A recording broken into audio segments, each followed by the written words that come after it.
Timóteo, capítulo 3, verso 14 e o verso 15. Todos acharam? Diz assim, Paulo falando para Timóteo. Timóteo era um pastor da igreja de Éfeso. O apóstolo Paulo escreveu várias epístolas, e todas para igrejas.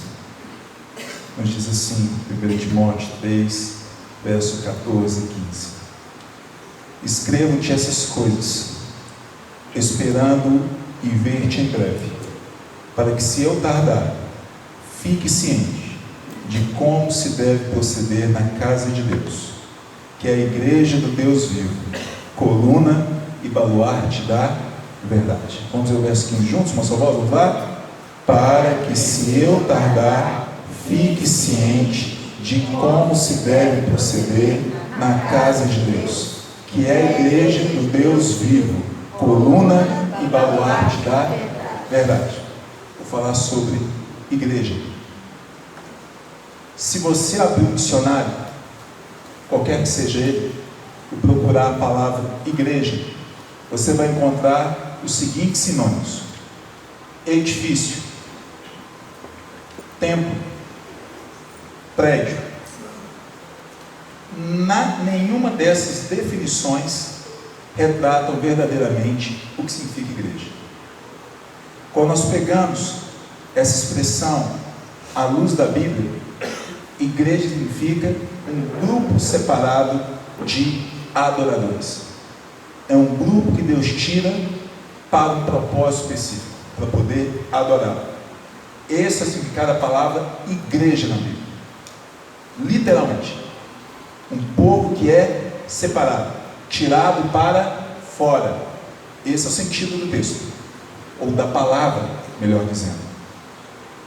Se nós falarmos assim: hoje eu estarei indo à igreja, se você pensar em tempo, você está errado. Agora, se você pensar em pessoas, você está certo. Igrejas são pessoas cheias do Espírito Santo de Deus. Igreja pode ser formada e construída em qualquer lugar, numa quadra, num salão, num templo, no shopping, porque são pessoas. Eu conheci uma comunidade que tinha o seguinte nome: Aprisco das Ovelhas. Era o nome da igreja. É uma igreja na região de Governador Valadares. E eu fiquei sabendo a história. O presbítero começou uma igreja, uma reunião com várias pessoas, discípulos de Cristo. Sabe onde? Num curral. Era um curral o lugar. Era região de fazendas. Quando a igreja estava grande, com muitas pessoas, eles falaram: qual vai ser o nome da nossa comunidade? Igreja do Curral? Ficaria bom, não é? Então vamos colocar Aprisco. Aprisco das Ovelhas. Bonito nome. Igreja do Aprisco das Ovelhas. Então nós vamos trabalhar hoje a respeito disso. Igreja. Algo que nós chamamos de igreja universal, invisível. O que é isso? Tem discípulos de Jesus que você só vai conhecer na eternidade. Sabia disso? Gente espalhada pelo mundo inteiro. A China perseguiu os cristãos e persegue. Quando houve uma flexibilidade e as igrejas subterrâneas subiram e apareceram, milhões e milhões de discípulos se apresentaram. Há pessoas que são discípulos de Jesus, que estão em lugares que nós jamais poderemos imaginar. É a igreja invisível. Um dia, todos nós estaremos com quem? Com Jesus. Tem a igreja visível. É aquela que nós enxergamos com os nossos olhos. Como? Estamos aqui. Um grupo de discípulos.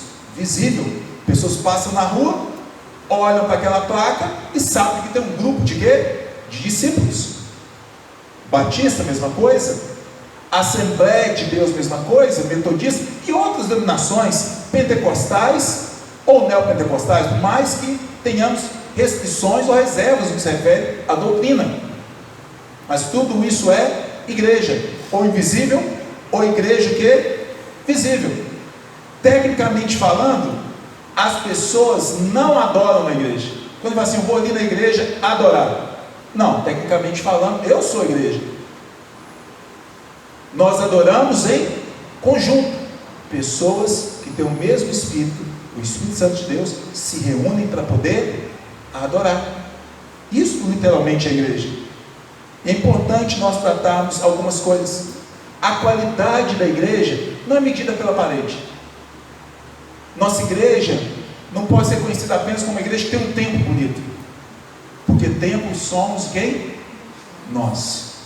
O apóstolo Paulo escreveu à igreja de Tessalônica dizendo: de sorte que vos tornastes o modelo para todos os crentes. Nós temos que ser modelos. As pessoas têm que olhar para nós e falar assim: eu quero ser iguais àqueles crentes, àqueles discípulos de Jesus que congregam na igreja presbiteriana de Itaúna, que estão naquele tempo. As pessoas têm que olhar para nós e falar assim: eu quero ser como aquela pessoa. Testemunho, vida com Deus, intimidade, relacionamento com o Senhor. É possível ter uma vida espiritual robusta, vibrante, um relacionamento saudável com Deus sem a igreja? Não é possível. Preste atenção. Todas as pessoas com mais de 20 anos que eu estou em ministério, que se afastaram da comunidade, que se afastaram das congregações, abaixaram seu nível moral, sua ética, sua vida de santidade. Eu não conheço ninguém que, ao deixar de congregar, passou a ler mais a Bíblia e orar mais. Ninguém. E geralmente desenvolve um princípio ou princípios morais liberais. Relaxam nos vícios, muitos se tornam mundanos. Por quê? Deus dotou algo que sozinhos nós não podemos fazer. Você pode ler a Bíblia em casa? O que você acha? Pode? Pode ou não? Pode, e deve ler. Agora preste atenção que eu vou te falar. A Bíblia diz que Deus levantou profetas, pastores, mestres, evangelistas. Quando eu abro a Bíblia aqui, você alguma vez já falou assim: como que o pastor enxergou isso? Eu nunca enxerguei. Você já fez alguma vez na vida? Já ou não? Certamente. Sem arrogância, sem prepotência. Sabe por quê? Deus me deu um dom que você não tem. Você tem um dom que eu não tenho.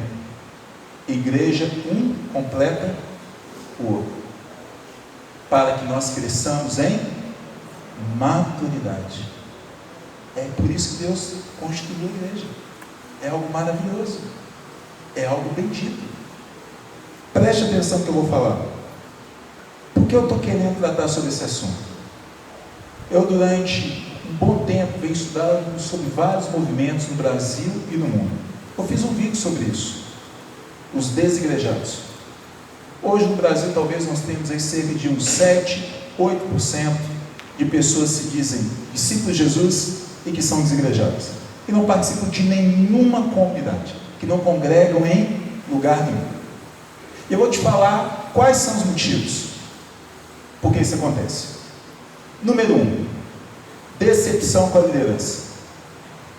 Tem muita gente que fica decepcionado com líderes, e realmente líderes decepcionam as pessoas. Sabe por quê? Eles também são pecadores, não é verdade? Pecadores. Mas eu vou te falar algo muito importante. Um pastor, verdadeiramente pastor, ele pode magoar alguém? Pode, mas com raríssimas exceções ele vai fazer isso proposital. Ele vai fazer isso por causa da sua limitação como um homem e pecador que ele é. Dê o benefício da dúvida para os seus líderes espirituais. Será que ele tinha uma intenção por trás disso? Será que ele não pensou em outra coisa, estou pensando diferente? Primeira coisa que as pessoas abandonam suas igrejas: decepção com a liderança. Abusos. Hoje se fala muito de dinheiro. Muita gente está revoltada com isso e com razão. Dinheiro, teologia da prosperidade. Dinheiro, dinheiro, dinheiro e dinheiro. Não é verdade? Acontece. Outro motivo: exploração. Tem pessoas que percebem que estão sendo exploradas, estão sendo usadas, e elas abandonam as igrejas. Mas tem um motivo que para mim é o maior de todos. Sabe o que Dostoiévski, o romancista russo, dizia? Se Deus não existe, tudo é permitido. A igreja me freia. A igreja coloca limites na minha vida. Eu não quero isso, porque eu sou pecador. Eu quero viver sem limites. E muitas pessoas querem viver uma vida autônoma, e elas criam para elas o próprio evangelho, o evangelho que mais agrada a elas. Só que eu quero dizer algo nessa noite que é muito importante. Eu vou fazer uma defesa, uma apologia à igreja. A Bíblia nos diz, Hebreus 10, 24, 25: não deixai-vos de congregar como é o costume. Hebreus 10, 24, 25.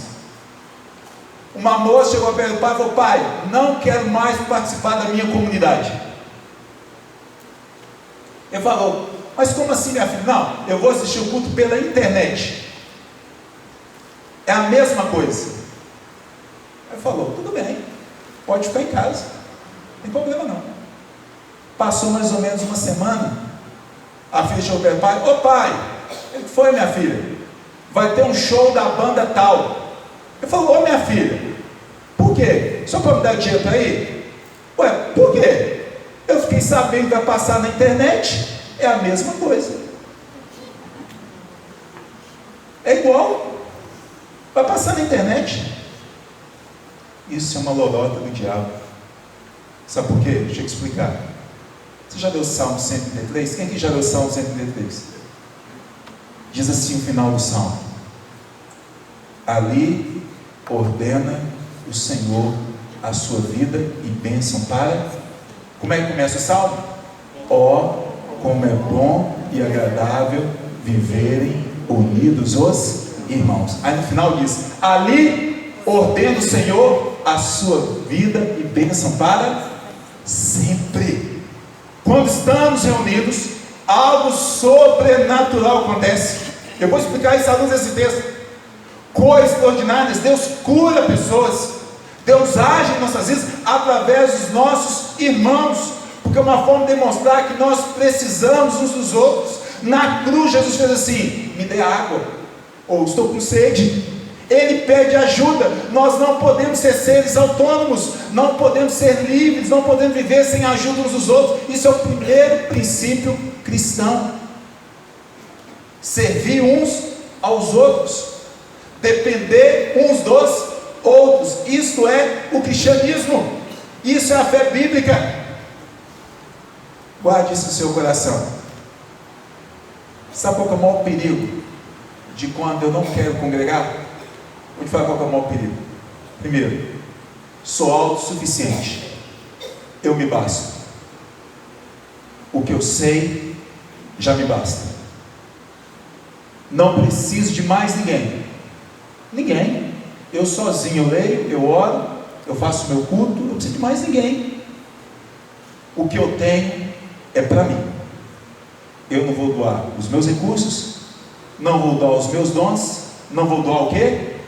Os meus talentos. Eu me basto, eu me torno uma ilha. Onde está o cristianismo nisso? Onde está Jesus nisso tudo? Você nos ensinou a servir uns aos outros, você nos ensinou a sermos humildes. Quer um lugar para te humilhar melhor do que a igreja? Quer um lugar para você ficar mais humilde do que entre irmãos? Eu estou certo. Aí Deus fala: fique calado, porque tem menos maturidade espiritual do que você. Se humilhe, peça perdão porque você machucou. Eu sozinho, sem igreja, vou fazer isso? Jamais. Mas no meio da comunidade, meu Deus me ensina a ser discípulo e me ajuda a ser gente de verdade.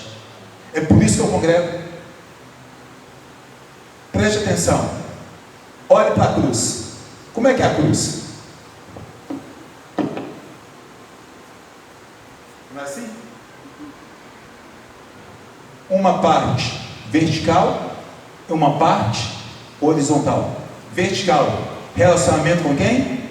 Com Deus. Horizontal, relacionamento com as pessoas.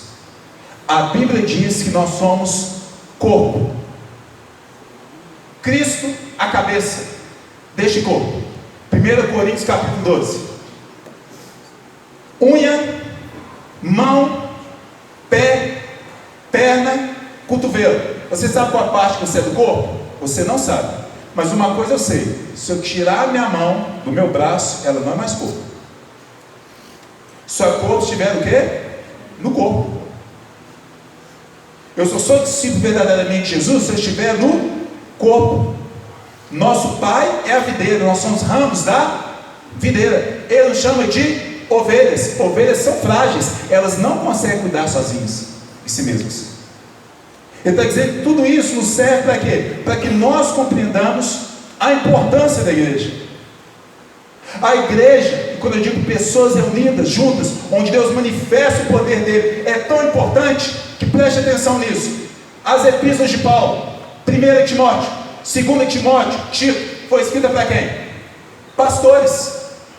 Tito e Timóteo eram pastores. Cuidado de quê? De rebanhos como esse daqui. E para que essas epístolas? Leia como a igreja deveria ser, como deveria funcionar. Paulo escreveu várias epístolas. Quais são? 1 Coríntios, para quem? Igreja. Efésios, para quem? Igreja. Tessalonicenses, para quem? Igreja. Igreja. Igreja é a coisa mais linda que foi criada por quem? Por Jesus Cristo. E as portas do inferno não prevalecerão contra quem? Contra a igreja. É o que a Bíblia nos ensina. Por que eu estou falando sobre isso? Olha o que diz 1 Timóteo capítulo 3 verso 15. Nós vamos meditar sobre isso. Olha aí, 1 Timóteo 3,15. Para que, se eu tardar, fique ciente de como se deve proceder. Onde, gente? Na casa de Deus. O que ele está dizendo? Que a igreja é a casa de Deus. Quer dizer que é o templo? Lógico que não. Somos nós que estamos no templo adorando Jesus. Somos nós que estamos aqui reunidos para poder proclamar a glória dele, exaltá-lo, todos em uma só voz, em conjunto, e sermos ainda abençoados por ele, servindo uns aos outros. A palavra casa significa habitação. A palavra oikos significa também o que? Família. Ah, gente, o que é o mais importante do culto? Sabe o que é o mais importante do culto? A presença de quem? De Jesus. Pastor Tim Simbala do Brooklyn, um grande pregador do evangelho. Sua filha com 17 a 18 anos saiu de casa, foi morar com um rapaz, e o pai ficou angustiado com aquilo, aflito. Passaram cerca de 1 ano e meio, 2 anos, e a filha não voltava. Um dia, a igreja, os irmãos em Cristo reunidos, disseram: pastor, nós temos que pedir perdão para o senhor. Aí ele falou: perdão por quê? Nós nunca oramos para a filha do Senhor como deveríamos orar. Ora, naquela madrugada, eles estavam no vigília de oração, eles passaram a noite inteira orando para aquela moça. Passaram cerca de 2 dias, aquela moça voltou para casa arrependida. Sabe por quê? Quando a igreja ora, os céus se movem, o inferno treme, e coisas novas o quê? Acontecem. A minha casa não é casa de ladrões e salteadores. A minha casa não é casa de negócio. A minha casa é chamada casa de oração. O meu povo que se reúne será chamado povo que ora, porque aqui orações serão feitas e orações serão respondidas. Quantas vezes a gente entrou nesse lugar, fez oração e Deus respondeu usando irmãos? Sabe por quê? Jesus se faz presente entre nós quando estamos reunidos. Isso aqui não é um clube, isso aqui não é uma festinha, uma brincadeira, é um entretenimento. Nós reunimos aqui porque nós acreditamos que há um Deus que move entre nós e que realiza coisas sobrenaturais e muda e transforma e converte pessoas. Poderíamos estar em qualquer lugar agora, numa quadra aberta, na rua, mas a igreja do Senhor estaria lá. Nós somos parte da igreja do Senhor também. Estamos reunidos aqui nesse tempo. Mas entendemos que igreja somos quem? Nós. Por isso, você tem que se cuidar muito. Porque onde você vai, você leva quem? Jesus com você. Vós sois santuários do Espírito Santo. Não contamine esse santuário. Como é que as pessoas estão olhando para você, meu irmão? Como igreja de Jesus, como filho do Senhor, pertencente a essa família. João 1,12 fala isso, que a partir do momento que nós nos convertemos, nos tornamos filhos de quem? De Deus. Efésios diz que nós agora somos co-participantes e somos da família de quem? De Deus.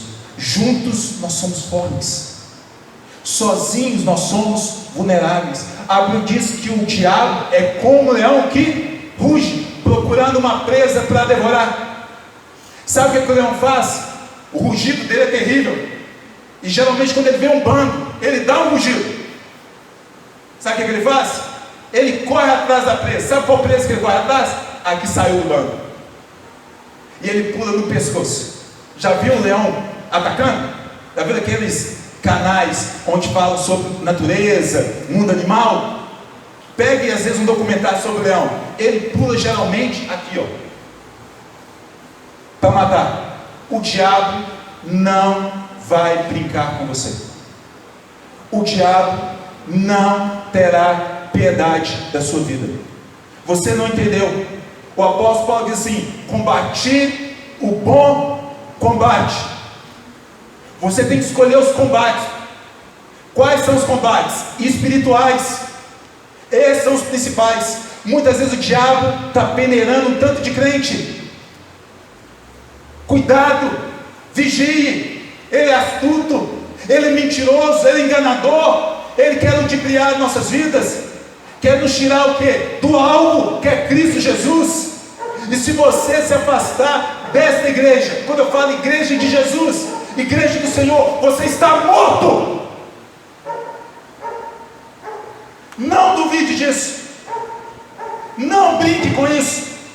Eu conheço inúmeras pessoas já congregaram aqui e que hoje estão com as vidas arrebentadas.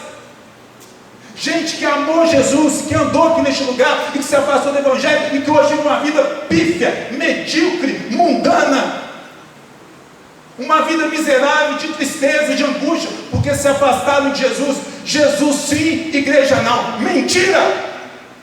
Jesus sim, igreja sim. Você está entendendo isso? Seja qual for o lugar, pastor, eu não quero mais congregar na presbiteriana, não tem problema, mas procure um lugar que ama Jesus, que as pessoas vibram por esse Jesus. Você sem igreja está morto. A igreja é a casa de Deus. A igreja é a casa do Deus vivo. Qual Deus você serve?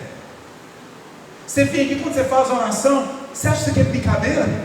Quando eu falo assim, vem aqui na frente, vamos orar pelo poder do Espírito Santo, você acha que isso não vai acontecer? Você acha que Deus não pode?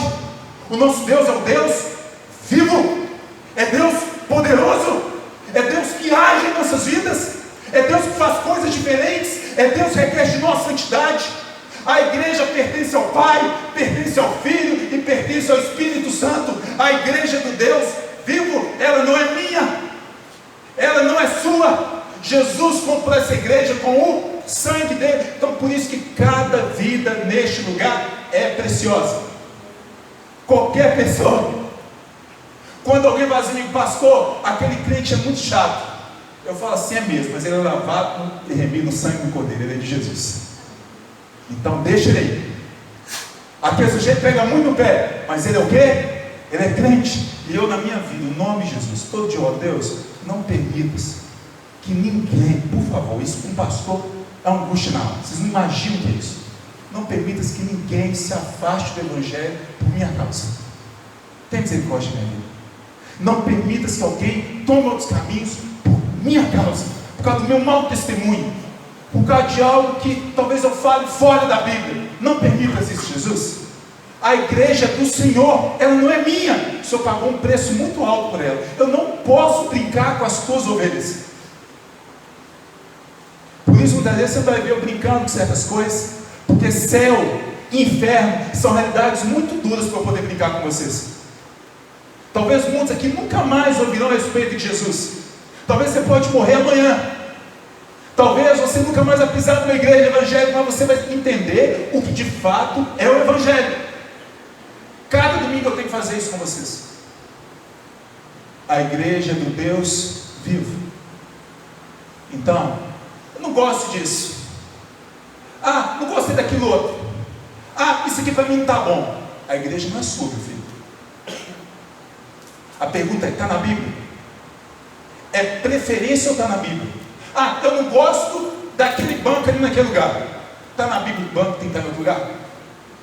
Eu não gosto da roupa que o pastor veste. Está na Bíblia que eu não posso vestir essa roupa? Eu não gosto da música que está cantando. Está na Bíblia que essa música não pode ser cantada? Eu não gosto desse ritmo. Está na Bíblia que não pode ser nesse ritmo? Uma coisa é preferência, outra coisa é o que? Bíblico. Está entendendo?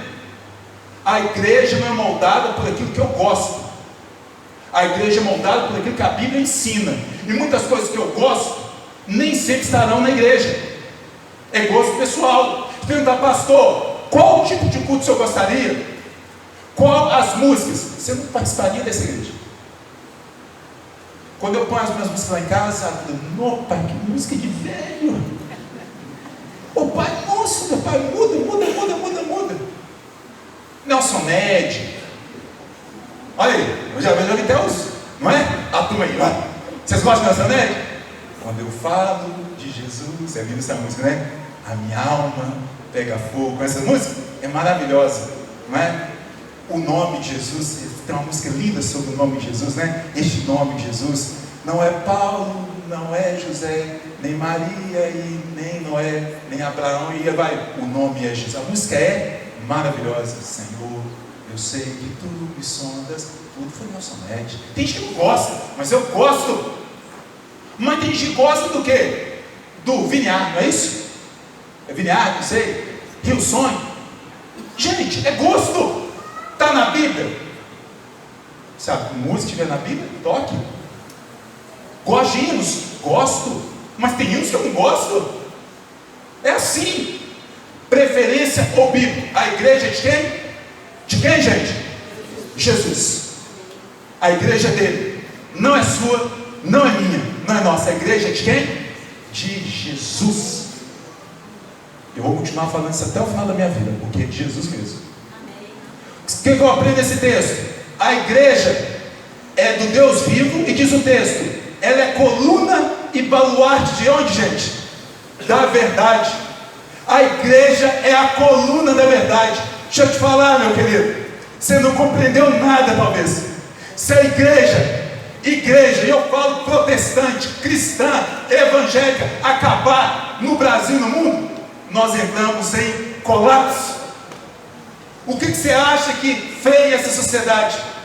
Quantas leis espúrias, nojentas, já tramitaram nos congressos e nas câmaras, e que foram impedidas por causa da igreja? Você não tem ideia onde nós iremos chegar. A igreja, na verdade, com todos os seus erros, porque tem muita gente ruim, tem pastores ruins, tem líderes, sacerdotes ruins, em toda a classe assim, bons advogados, maus advogados, bons médicos, maus médicos, bons professores, professores ruins, não é assim? Bons pastores, maus pastores. Mas se a igreja deixar de ser sal, de ser luz nesse mundo, nessa terra, nós estamos perdidos. Seus filhos estão perdidos, os nossos filhos estão perdidos. Cada porcariada, cada pensamento que a gente vê se levantando, cada ideologia, cada filosofia, coisa que você arrepia o cabelo. Você não acredita? A igreja é a guardiã da verdade. Ela é o baluarte, ela protege a fidelidade da palavra.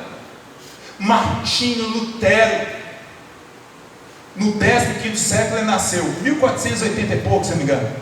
Ele se tornou um monge, um doutor em teologia, professor de seminário.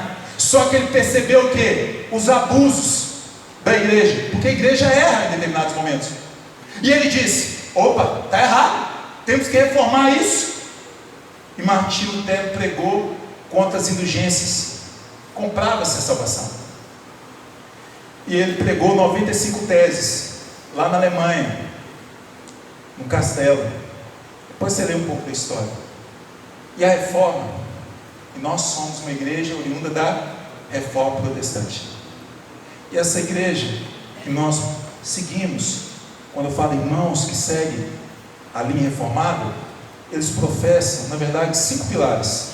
Primeiro, só a palavra, sola escritura. É isso, é isso, é isso. Está na Bíblia? Está não. Então não cumpre. Está na Bíblia? Submeto. Somente a nossa regra de fé e prática. Pastor, se eu tiver uma visão, se eu tiver uma revelação, pastor, se eu tiver algo assim diferente, está na Bíblia? Se não está, não é verdade, é mentira. Ou é confusão da sua mente, ou da nossa mente, do nosso coração. Sola escritura, somente pela graça, sola gratia. É do lema da reforma. Nós defendemos isso, baluarte da verdade. Nada que você faça pode justificar a sua salvação, nada. Só tem uma única pessoa que pode fazer isso com você: Jesus Cristo. E é pela graça. Não tem barganhas com Deus. Não tem como dar algo em troca para Deus. Nós não temos nada para dar para Deus. Nada. Nós somos salvos não por causa dos nossos méritos, mas apesar dos nossos deméritos. Somos salvos em Cristo Jesus. Somente pela fé. Sola fide. A salvação é um dom que nós recebemos pela fé. Não é porque você fez algo, não é porque você congrega aqui, não é porque você fez uma penitência. Você é salvo pela fé naquilo que Cristo Jesus fez na cruz. Somente Cristo e mais ninguém. Não há nenhum intermediário entre nós e Deus, a não ser quem? Jesus Cristo. Nem pastor, nem profeta, nem papa, nem santo, somente Cristo. Somente Cristo. Quinto ponto da reforma, outros protestantes: somente glória a quem? A Deus. Tudo é para a glória de Deus. É a igreja, meu querido. A igreja, coluna e baluarte da verdade. Para poder encerrar, eu quero que você analise algumas coisas. Como proceder na casa de Deus? Quando em casa de Deus, não falo tempo. Fala o quê? Pessoas que amam Jesus e que se reúnem num lugar para poder adorar. Você tem que ter compromisso com essas pessoas. Você tem que proteger a unidade da sua igreja. Quando você fofoca de alguém, você está destruindo a unidade dessa igreja. Quando você faz um julgamento precipitado, você está destruindo a unidade dessa igreja. Quando você recusa a seguir os seus líderes, você está quebrando a unidade dessa igreja. Como é que eu devo comportar na casa de Deus? Com qual tipo de compromisso? Eu preciso compartilhar a responsabilidade da minha igreja. Eu tenho que pregar sobre Jesus. Eu tenho que levar pessoas a Cristo. Eu tenho que trazer discípulos para que possam seguir Jesus como eu sigo. É o chamado de Deus na sua vida. eu preciso sustentar o testemunho da minha igreja. Sabe como? Tendo uma vida coerente, sendo um bom empregado, sendo um bom patrão, sendo um bom marido, sendo uma boa esposa, sendo um aluno bom, e não um aluno medíocre que fica colando, que fica envergonhando o nome de Jesus. Testemunho. Como eu devo comportar-me na casa de Deus? Amando meus irmãos. Eles são diferentes. Eu sou diferente de você. Você é diferente de mim. Pastor, amar é sentimento? Não. Amar é atitude. Eu olhar e falar assim: eu não gosto do pastor, não vou com a cara dele, mas vou servi-lo por causa de Deus. Eu não gosto de fulano de tal, mas eu vou servi-lo por causa de quem? Deus mandou servir.